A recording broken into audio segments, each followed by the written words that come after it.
So I'm Brad Dunten. I live just north here in North Powder, 20 miles from here. I am here on the town Gulch Fire as helibase manager trainee. We have 4 Type 1 helicopters and a Type 2 helicopter supporting the town Gulch Fire.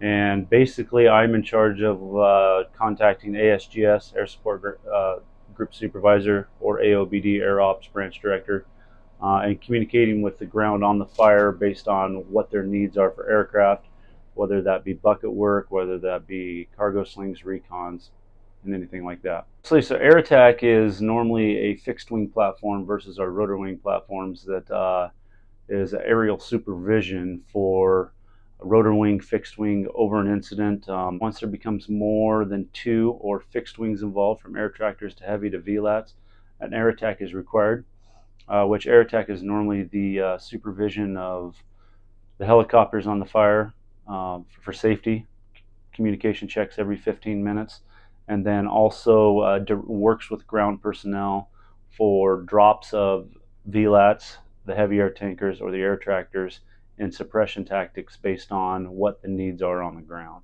Basically, the eyes in the sky, providing that information to the firefighters on the ground or ops that are in charge to make tactical decisions on retardant drops, water drops, bucket drops to an extent, and give intel of the bigger picture to people on the ground who can't see the bigger picture from however high they are. The air attacks have all the knowledge and experience of fighting fire on the ground, being an IC Type 3, and all that experience to make that decision in the air, whether it be what the fuel is. They get the bigger picture on what the flames are doing, the flame length, flame height, where it's running. They can project ahead, give intel to the people on the ground of geographical locations where they could potentially put this in check if they can't get it in check that day. And it helps for the future planning, day 2, day 3, or day 4 extended attack, of giving that intel and providing that intel from up in the air where people on the ground can't see it. But yeah, highly qualified individuals when it comes to knowing certain tactics from the ground level.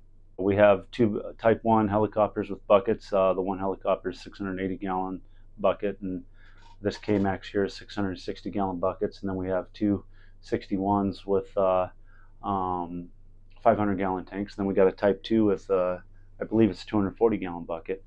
And all of these aircraft have been here mainly strictly supporting with bucket work and water drops to the fire.